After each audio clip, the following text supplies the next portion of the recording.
खरं तर तुम्ही बघितलं असेल गेले 5 ते 10 वर्ष आपण मध्यवर्ती सार्वजनिक शिवजयंती हा उपक्रम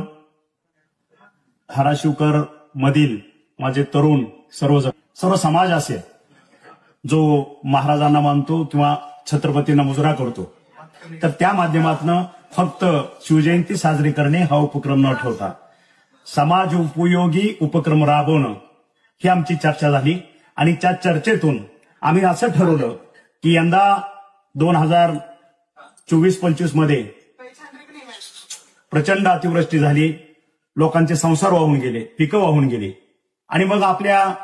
घरी असणारे तरुण मुलं मुली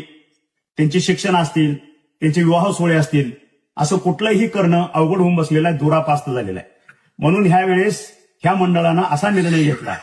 की सर्व धर्मीय बिगर हुंडा सामुदायिक विवाह सोहळा आपण ह्या शिवजयंतीच्या माध्यमातून राबवू आणि म्हणून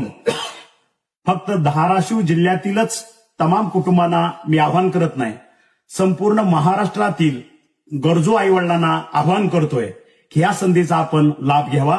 ज्यांना अडचण आहे की आपल्या मुला मुलींचा विवाह आपल्या हातून यंदा होऊ शकत नाही, लग्न जमून झालेलं आहे, विवंचनेत आहात, त्या ठिकाणी हा माझा मराठा मावळा मी स्वतः प्राध्यापक डॉक्टर तानाजी सावंत तुमच्या सोबत आहे, तुमच्या खांद्याला खांदा लावून आहे. ह्या संधीचा फायदा घ्या. 8 फेब्रुवारी 2026 ला हा विवाह सोहळा धाराशिव नगरीमध्ये संपन्न होतोय. त्या ठिकाणी माझे जे का विवाह नोंदणीचा जो भाग आहे कागदपत्राचा तो त्या ठिकाणी नोंदणीकृत करावा आणि 8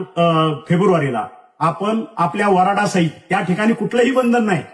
की मग मी वराड किती आणू, हे किती आणू, त्याला जसं तुम्ही तुमच्या दारापुढं मंडप टाकून आपण विवाह साजरा करतो त्या पद्धत अतिशय आदरातिथ्यानं पार पाडतील एवढं तुम्हाला वचन देतो आणि मी माझे 2 शब्द संपवतो. जय हिंद, जय महाराष्ट्र.